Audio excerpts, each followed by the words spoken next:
अरे तुझं तर अंग खरंच गरम आहे, आता मी काय करू? काल तो त्या पिंपळाच्या झाडाजवळ गेला होता ना, तिथे काहीतरी भांडण झाली असेल. आता आपण काय करू?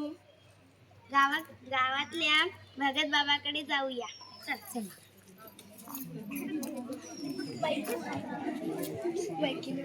ओम भट स्वाहा.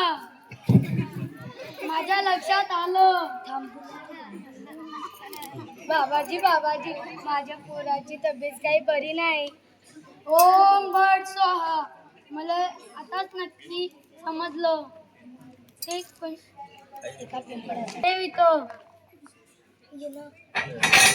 तुम्ही काय करताय? माझ्या पोरगाची काही तब्येत खरी नाही हो बाई. तब्येत खरी नाही तर मग तुम्ही भगत बाबाकडे का आले? जादू कोणाच्या मागे का लागल्या? पण गुरुजी, त्याला बाधा झाली आहे. बाधा काही नसते, थोडासा वैज्ञानिक उपचाराची गरज पण असते.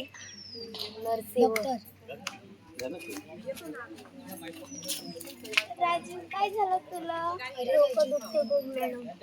काय नाही, 2-3 दिवस आराम करशील तर चांगलं होऊन जाशील. माझ्यावर भरोसा नाही का? अरे मी तर पहिलेच भरोसा करून बसली, आता काय भरोसा करावे? आत्ता समजलं. आजारी पडल्यावर आधी आरोग्य केंद्र जाऊया. माईक पकडा एकदम. विज्ञान आणि शिक्षण प्रगतीची शान.